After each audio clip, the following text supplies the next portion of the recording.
дээр гарсан байгаа эдийн засгийн алуурчдын золиосонд эзэрх үгэн. Энэ дээр бидний уул уурхай гэж баярлаад яриад байгаа бүх юмыг бичсэн юм байна.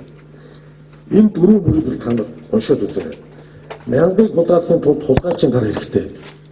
Саяыг хулгайлахын тулд үгсэн бүлэглэл хангалттай гэж. Тэргүүмийг хулгайлахын тулд хууль гаргуулах хангалттай. Харин хуу хамахын тулд ганцхан үжил суртал хэрэгтэй гэж байна. Өнөөдөр манайд бүлэглүүд байгуулагдсан байгаа. Хууль гаргаад эхэлсэн байгаа. Би сая хэлээ 70 жилгээд. Сангисаа энэ дээр бас тайлбар хийх.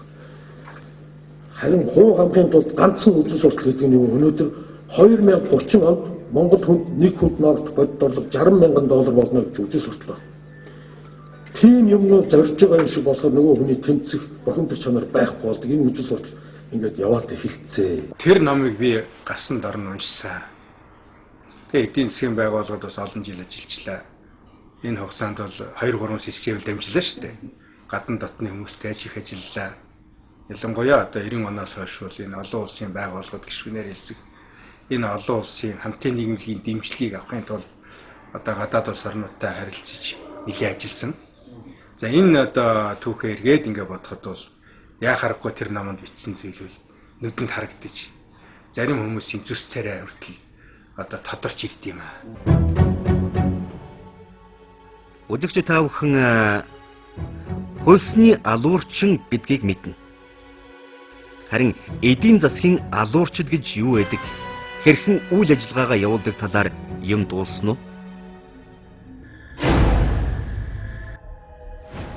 Эдийн засгийн алуурчны гол зорилго нь байгалийн баялаг ихтэй орнуудыг олон тэрбум $10 оронд оруулах явдал бөгөөд түүнийг үндэстэн дамсан компаниудын дэмжлэгтэйгээр засгийн газруудыг молигдох, ингэхдээ хэлэлцээ хийгч талуудын дундуур 3 дахь этгээд мэт харагдаж зөвлөгч гэс нэрээр үндэстний эрх ашиг мэдэрдэггүй засгийн газрууд ард түмэнд худлаа хэлдэг.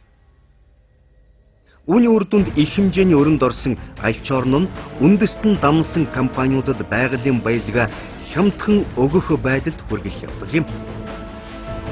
Эдийн засгийн алуурчныг тусгай албад шалгаруулан бэлтгэдэг бөгөөд тэднийг томоохон зөвлөх компани, аль эсвэл олон улсын валютын сан, Дэлхийн банкны удирдлагад ойр ажилладаг. Тэрв тэдний ажил бүтлгүйтвэл бурууг олон улсын байгууллага зөвлөх компаниуд руу чихдэг. Эдийн засгийн алуурчдын ажил бүтлгүйцний дараах шатны ажлын тагнуулын байгууллагууд үргэлжлүүлэн үндэстний эрх ашиг хамгаалж байгаа хүмүүсийг хороох ажлыг хийдэг. Хэрн эсэ бүтвэл тэр улсыг дотроос нь уймуулж дампуурсан улс болгон хуургаж нэгдсэн үндэсний байгууллагын мандат нэрээр халахвчлан цэрэг оруулдаг юм. Ийм схемээр Африк, Өмнөд Америк, Зүүн Өмнөд Азийн болон Арабын зарим олон орн байгалийн баялгаа өөрсдөө хянах чадваргүй болсоор байна.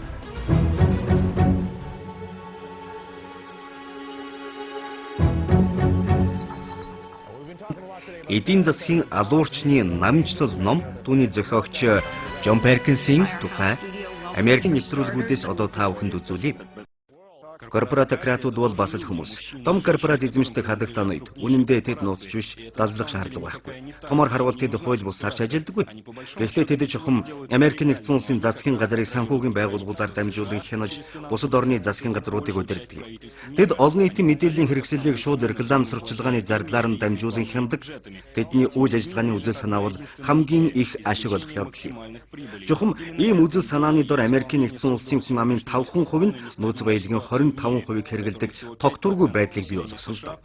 Ийм байхад дэлхийд даяар олон мянган хүүхэд хөлсөглөнд нэрвэгдэж өдөрт 35 мянган хүүхэд нас орж байна. Ийм байдал өнөөгийн дэлхийн хямралыг дагуулсан. Бид анхны жинхэнэ глобал эзэнт гүрнийг байгуулсан. Түүхэнд анхудаа эзэнт гүрнийг үндсэндээ цэргийн хүчээр бус харин эдийн засгийн алуурчдаар байгуулсан.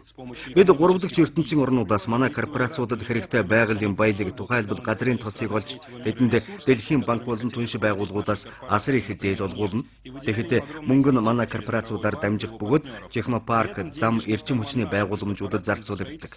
Ийм схемээр манай компаниуд болон тухайн орны элит баян цөөхөн гэр бүл баяжиж байхад ард түмний нь ядуурч, улам ядуурн тэр цахилгааны мөнгийг төлж чадахгүй, гой замаар нь явж чадахгүй байдалд хүрнэ л дээ. Ингэснээр тухайн орон манай өрийн занганд орж улмаар их хэсэг хугацааны дараа төлж чадахгүй болсон үед нь төлбөрөө хойшлуулъя. Гэхдээ газрын тосоо ашигт малтмалаа бидэнд хямдхан өг. Нэгдсэн үндэсний байгууллагад манай заавраар саналаа өг. Ирак мэт өөр бусад газарт цэргээ явуул гэж тулгадаг. Хэрв тэд татгалзвал цөөврүүд гэж нэрлэдэг өөр хүмүүсийн ажиллагаа эхэлдэг. Би номонд Панам, Эквадорын тим хэдэн жишээг татсан л да. Эхлээд тэд үймэн зохион байгуулж эргэлт гаргадаг.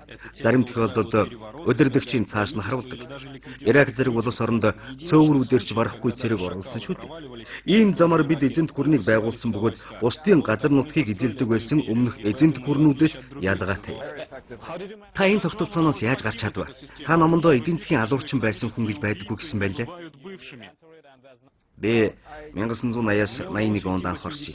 Эцэстээ амаа хамхад дуугүй байхаас ядрах болсон. Тэгээд номоо бичихээр шийдсэн юм л да. Эдийн засгийн бусад алуурчдтай ярилцаж бидний хийсэн ажлыг сонирхсон. Намайг эдгээр сүрдүүлж байсан. Битгий бичээчээ гэж их мөнгө амлдаг байсан. Эхэндээ би амьдралаасаа айдаг байсан тул хэд хэдэн удаа бичиж байснаа байсан.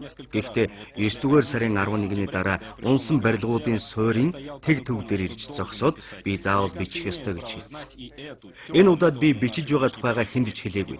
Эхнэр охиндож хэлээгүй. Бичиж дуусгаад өөрийн танил агентаар дамжуулан хэдэн 10 хэвлэлийн газруудад тараасан. Энэ ном миний даатгал амь насны баталгаа болсон.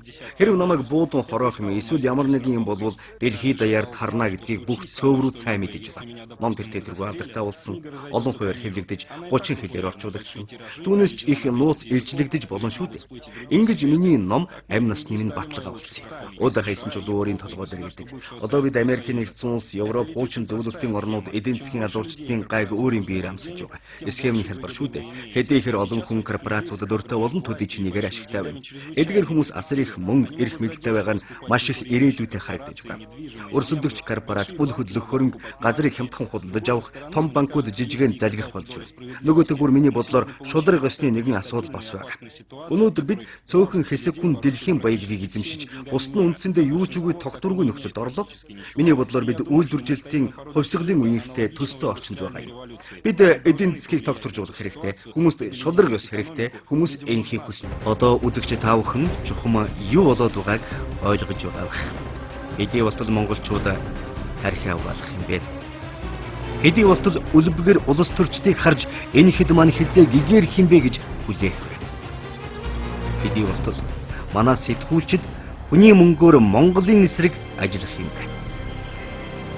Том гүрнүүд Монголд болох үйл явдлуудыг урдаас бүр 20 жилийн өмнөөс харж байсан гэж хэлэх үндэстэй юм.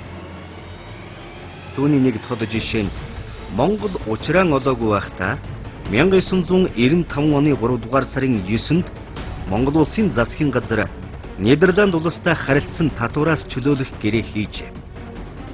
Түүнийхээ төлөө Нидерландаас буцалтгүй тусламж хэлбэрээр элдв төсөл авч хэрэгжүүлсэн. Элдв төсөл үнэгүй биш ээ гэдгийг ойлгох цаг боллоо. Үзэгч та бодоод үзлээ. Улс орон гэдэг айл гэртэл ижил. Танаа нэгэн хөрш чинь ихээхэн баян айл байлаа гэж бодъё. Гэтэл ядуу айл танаад зүв зүгээр мөнгө өгөөд байдаггүй зү. Үнэгүй юм гэж энэ хорвоод үгүй. Эзэн нэгэн цагт өгсөн мөнгөө эргүүлэн авч таарах. Өнөөдөр алдаагаа засах нь хожим алдаагаа намжлахаас хамаагүй хямд гэдгийг ойлгох цаг болжээ.